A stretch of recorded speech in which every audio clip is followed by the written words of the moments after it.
My daughter-in-law stood up at the table, tapped her champagne glass, and said, "Let's toast to Helen, always hungry for attention and free food." Everyone roared with laughter. I reached into my purse, took out a crisp envelope, and slid it in front of her dinner plate. "Funny you should say that, Olivia," I smiled, "because I'm hungry for a new head of sales. That's your termination paperwork." The room went dead silent. If you're watching this, make sure you're subscribed and tell me where you're watching from, because this is the story of how a 74-year-old grandma quietly owned the company her daughter-in-law tried to steal, and how that daughter-in-law ended up firing herself. My name is Helen Moore. Most people think of me as the silver-haired widow in the oatmeal-colored cardigan who lives alone with a lazy cat and a garden full of tomatoes. They have no idea I sign paychecks for 120 employees. They also don't know I own 62% of More Inside Group, a strategy firm that's been quietly cleaning up corporate messes for 4 decades. I learned a long time ago that the easiest way to hear the truth is to let people believe you're harmless. Olivia never understood that. 5 years ago, my son, Mark, walked into my kitchen with a woman whose heels were taller than his attention span. "Mom, this is Olivia," he said, grinning like a schoolboy. "She's in sales, top of her team. You're gonna love her." Olivia stuck out a hand with perfectly manicured nails and gave my house a quick, dismissive once-over. "This place is adorable," she said. "Very vintage." I decided to be generous and call it nerves.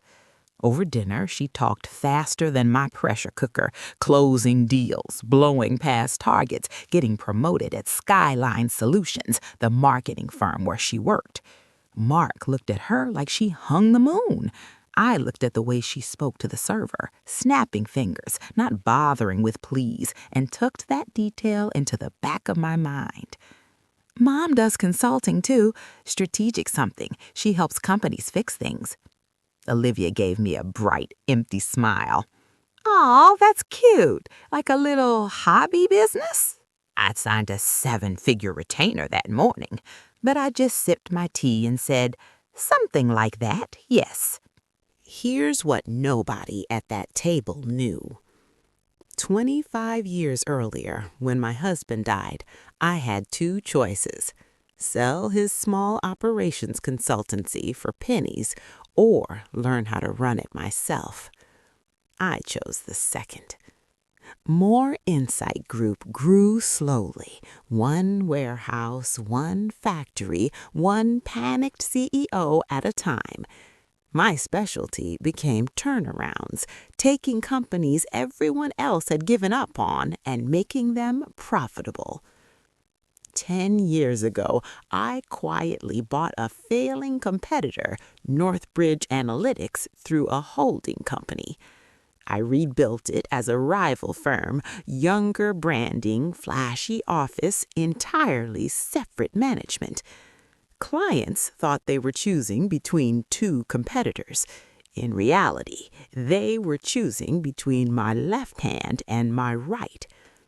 I never put my name on Northbridge's paperwork. On paper, I was just founding advisor. In the board minutes, though, it was clear who chaired the meetings. That little detail is important later. 2 years after we met, Mark and Olivia got married at a lakeside venue that cost more than my first house. I wrote the check happily. My son was in love, and I'd always believed money should solve problems, not create them. Problems started showing up anyway. That family dinners, Olivia would slide comments in like tiny knives. "Mark, your mom should really think about selling her place," she'd say while filling her wine glass. With the market so hot, she could finally move into a retirement community, somewhere with activities and supervision. Activities? I'd ask mildly. You mean like negotiating contracts and restructuring transportation networks? She'd just laugh. You're funny, Helen. I mean real activities. Then Olivia landed her dream job, head of sales at a cutting-edge strategy firm that's going to dominate the region. I nearly choked on my soup when she said the name. Northbridge Analytics, she announced proudly, and they're miles ahead of all those dated consultancies with dinosaurs at the helm. Dinosaurs? Like me. I nodded and took another spoonful. How exciting, I said. I've heard they're very interesting. Very interesting indeed, considering I own them. From that point on, every family gathering was also an Olivia highlight reel. I crushed my quarterly target again, she bragged one Sunday, spearing a piece of roast chicken like it owed her money. We just stole a huge logistics client from some tiny firm called Compass, Map, something old-fashioned. More insight? Mark supplied. Yeah, that's it, she snapped her fingers. They didn't stand a chance. Their proposals are so conservative. Clients want bold. I kept my face pleasantly blank. Truth was, I'd declined that client 3 times. They wanted miracles on a shoestring budget and had a habit of paying invoices late and complaining early. Apparently, Northbridge had taken them on, and now my daughter-in-law was claiming the win. It kept happening. Every month, Olivia boasted about another client stolen from the competition. Every time, I recognized a name we'd quietly passed on. When I checked reports from Northbridge's CEO, a cautious man named Ravi, he confirmed what I suspected. These shiny trophies were money pits. We're getting volume, but profitability is slipping. Someone's overpromising. He didn't know that someone was the woman sitting at my kitchen table every Sunday, mocking my sensible shoes. Things escalated the day I received an official letter at the More Insight office. Intent to acquire. From Northbridge Analytics. They wanted to buy my small aging practice at a fair valuation that made my assistant snort coffee out her nose. Who in Northbridge signed this? I asked. She pointed to the signature block. Olivia Moore, head of strategic growth. I had to admire the audacity. My daughter-in-law, who thought I ran a hobby business, had just tried to buy me out of my own company using my other company. I called Ravi. Interesting strategy you're testing, I said, trying to acquire your parent company without telling your chairman. There was a long pause. Chairman? You? He whispered. I'd never told him who the majority owner behind the holding company was. He just found out. Yes, Ravi, me. Now tell me everything. He did. Turns out Olivia had been feeding Northbridge's board insider intelligence about More Insight for months. Our apparent pricing structure. Which clients were ripe to steal. My alleged plans to retire. She'd also pitched this acquisition as her idea, promising to deliver my company on a silver platter. She keeps saying you're out of touch, Ravi admitted, that you're scared of competition, that Northbridge could double revenue if we just eat your market share. The corners of my mouth twitched, not into a smile exactly, but close. Ravi, I said, would you like to see More Insight's real numbers? There was a sharp intake of breath when I emailed over our audited statements. 23% profit margin, 0 debt, and a client list most firms would sell their soul for. He called back 5 minutes later. I had no idea, he said. She told the board your firm was struggling. That, I said, is called a misrepresentation. And the clients she's bringing in, his voice dropped, they're a mess. We're drowning in scope creep. I know, because she's been bragging about them at my dinner table. I could have confronted Olivia right then, but I've spent 40 years watching executives dodge accountability.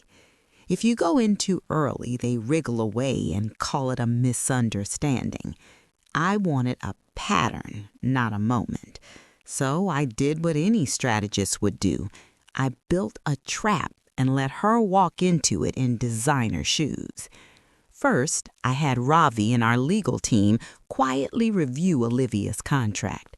There it was, a thick ironclad non-disclosure and non-competition agreement with specific clauses about using family relationships to obtain confidential information, attempting to influence ownership structures, contacting clients outside approved channels.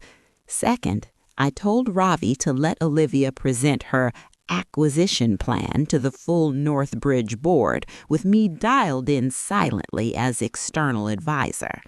She came to that meeting with a 40-slide deck about how small legacy firms like mine were ripe for takeover. On slide 12, she listed more insights, weaknesses. Aging founder, no clear successor. Old school pricing model. Clients bored with conservative strategies. Ravi watched the slide, then watched me in the corner of the screen. I simply lifted an eyebrow. Very bold, he told her. We have to be aggressive. This woman is sitting on clients she doesn't deserve. I recorded the entire meeting, company policy, of course. Third, I invited my lawyer, an unflappable woman named Noor, to Sunday dinner. I told her, wear something that makes you look like an aunt and bring a big purse. Which brings us back to the night of the champagne toast. It was Mark and Olivia's joint birthday celebration at their house, catered dinner, string lights in the backyard, everyone dressed like an ad for midlife success. I wore my usual cardigan and flats. Noor came as my friend from the community center, armed with a phone that recorded audio like a dream. Olivia had been buzzing all evening, batting around comments about big changes coming and some people not being ready for the modern era. Dessert arrived, tiny chocolate tarts that tasted like regret. Olivia stood, champagne flute in hand, and tapped it with her fork. I want to make a special toast, she announced, smiling sweetly at me. To Helen, always hungry for attention and for free food. Laughter rippled around the table. It wasn't even a clever joke. That's what stung Mark the most later, that he'd laughed anyway. I let it hang in the air for 1 beat, 2, 3. Then I reached into my purse, pulled out an envelope, placed it on the table, and slid it toward her with one finger. Funny thing, Olivia, I said lightly. I am hungry, not for food, for a new head of sales. The room went quiet. She blinked. What is this? Your termination packet, I said, effective immediately. She let out a harsh little laugh. From what? Your charity bake sale? Noor's phone captured every word as I opened my own copy of the documents. From Northbridge Analytics, I replied. You know, the company where you've been leaking confidential information, falsifying risk forecast, and attempting to orchestrate an illegal acquisition. Her lipstick red mouth parted. You don't even know what Northbridge does. I should, I replied, pulling out the next document, since I own 62% of it. I laid the ownership chart in front of her. the holding company, the purchase agreement, my name next to majority shareholder and share. You could have heard a pin drop on the hardwood floor. Mark stared at the papers as if they were written in Martian. "Mom, what is this?" "Your wife's employer," I said, "and indirectly the firm that's been trying to devour my other company." Olivia's chair scraped back. "You're lying. This is some fake document." Nora slid a second envelope across the table, one addressed to Olivia from Northbridge's HR and legal departments. "I had them courier the originals," Nora said pleasantly. "You'll find the ink is very real." Olivia tore open the envelope with shaking hands. The letterhead was unmistakable. "Dear Ms. Moore, this letter serves as formal notice that your employment with Northbridge Analytics is terminated due to breach of confidentiality, conflict of interest, attempted interference with ownership structure of parent company." She stopped reading aloud when she reached the part about potential civil liability. Mark looked at me, color draining from his face.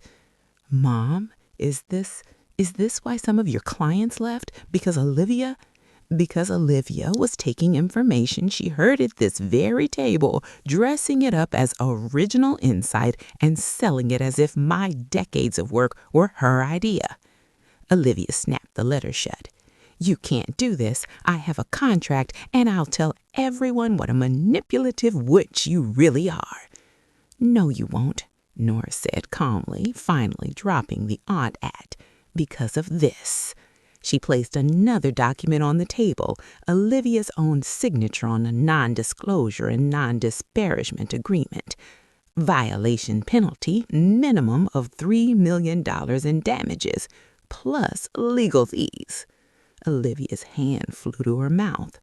If that story ended there, it would be satisfying, but not twisty enough for YouTube. Olivia didn't slink away quietly. She left my son's house that night in a storm of accusations that I was jealous, controlling, old-fashioned, threatened by a younger woman's success. The next morning, she started making phone calls, first to former colleagues, then to my clients. By lunchtime, 2 long-term clients had forwarded me almost identical emails. "Hi, just a heads up. Your ex-daughter-in-law, Olivia, is telling people you faked your ownership of Northbridge and bullied her out of her job. She's hinting she'll go to the press." I called Noor. "She's violating the NDA," Noor said, already typing. "Time to move from chess to checkmate." Within 24 hours, we had screenshots of Olivia's messages, voicemails where she threatened to bring me down, a drafted lawsuit for defamation and breach of contract, an injunction ready to file if she contacted any more clients. But Olivia had one last card to play. She went to the Business Chronicle. 2 days later, an article appeared online. "Local Grandma at the Center of Corporate Power Struggle." Clever title, completely misleading content. The reporter described Olivia as a young executive who tried to protect her company from an overreaching majority shareholder who happens to be her mother-in-law. They implied I was using family pressure to seize control of Northbridge and retaliating when Olivia questioned my ethics. They even used a picture of me carrying grocery bags, looking every bit the frail widow. The story spread faster than I could refresh the page. Clients emailed, concerned but cautious. Some employees looked at me differently in the break room, like they were seeing me for the first time.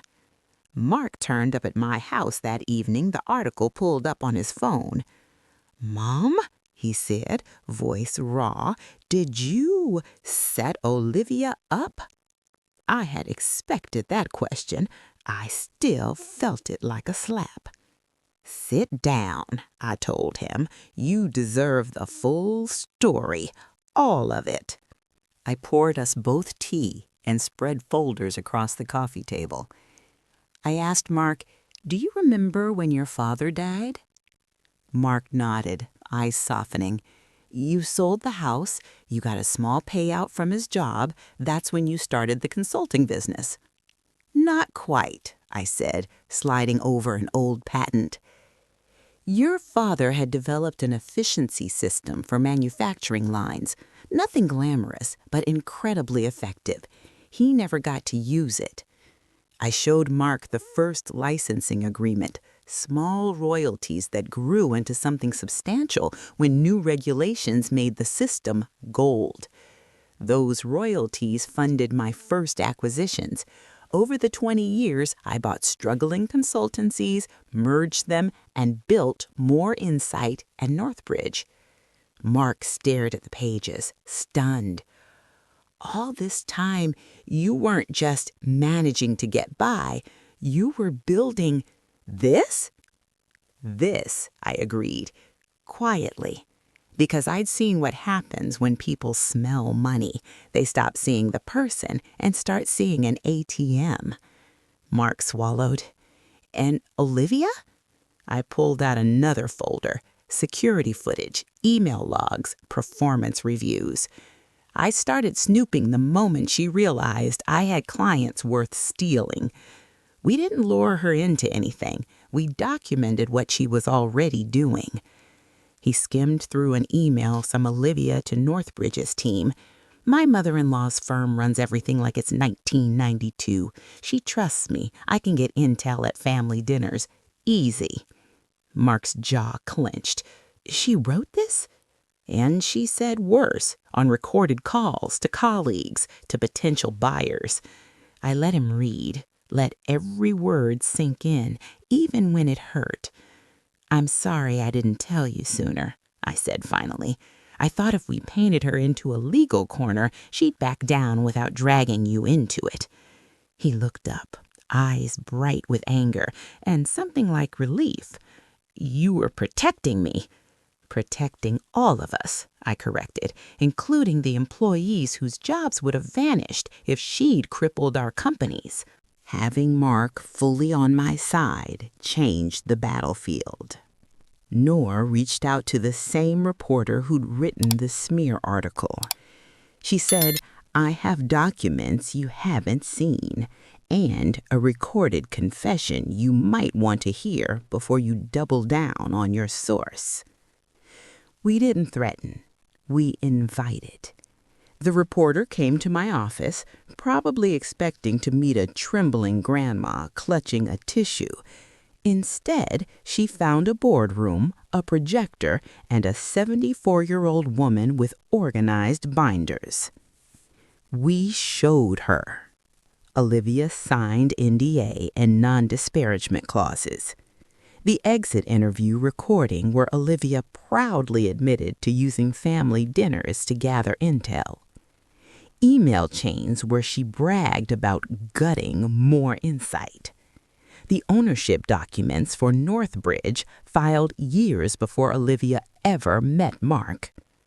Then Nor played the voicemail that made the reporter's eyes widen. "Helen, you old fool, you either put me back in my job and give me a cut of your shares, or I'll tell everyone you're senile and stealing from your own son. I can make a very convincing victim when I want to." "I'm told extortion doesn't play well with readers," Nora said mildly. The follow-up article dropped 2 days later. New evidence reveals corporate sabotage behind family feud. It was less catchy, but much more accurate. Olivia had overplayed her hand. Again. The district attorney's office reached out after seeing the full file. Corporate espionage isn't sexy enough for TV most days, but extortion, identity games, and fraud across 2 companies, that gets attention. Olivia negotiated, through gritted teeth, a plea deal. Restitution to Northbridge and More Insight. a 5-year ban from working in any company that handled client data, probation with mandated therapy. Personally, I'd have preferred she do time, but I've also seen what prison does to people. I'm more interested in her never being able to do this to another family. Mark filed for divorce a month later. He said, I married the person she pretended to be, not the person she is. I hugged him and said nothing, because sometimes a mother's job is knowing when not to say, I told you so. Remember how I said I was hungry? Olivia was right about that in a way. I was hungry, just not for free food. I was hungry for respect that didn't vanish when my hair turned white. Truth at my own dinner table. A world where grandmothers aren't automatically assumed to be clueless. After the dust settled, I did something unexpected. I stepped out of day-to-day control. I promoted Ravi to CEO of Northbridge, my senior partner Lena to CEO of More Insight, and installed Mark as chair of the holding company after he spent 6 grueling months shadowing me in every meeting. I told him, being chair means more than signing things and smiling. It means knowing when to draw blood. He grimaced. I seen you draw blood gently, Mom. It's terrifying. We laughed. Then I started a new project. Once a month, I host a finance and fire workshop at the community center I just volunteered at for years. It's for women over 50. We talk about reading contracts before signing, asking stupid questions out loud, recognizing manipulation even when it comes from family, building small businesses that no one can quietly steal. Sometimes we eat potluck casseroles. Sometimes we review NDAs. Always we leave a little less underestimated than when we arrived. A few weeks ago, Mark and I had dinner at the same restaurant where Olivia once toasted me to being always hungry for attention and free food. He raised his glass. To Mom, he said, still hungry but mostly for justice. I laughed so hard the waiter almost dropped the bread basket. So, if you're still here listening to an old lady talk about contracts and family drama, thank you. Tell me in the comments, have you ever been underestimated because of your age, your gender, or just how you look? And what would you have done if your daughter-in-law tried to steal your company? Don't forget to subscribe and let me know where you're watching from. Your voice matters, and so does the part of you that refuses to let anyone else write your story, even if they're sitting at your dinner table.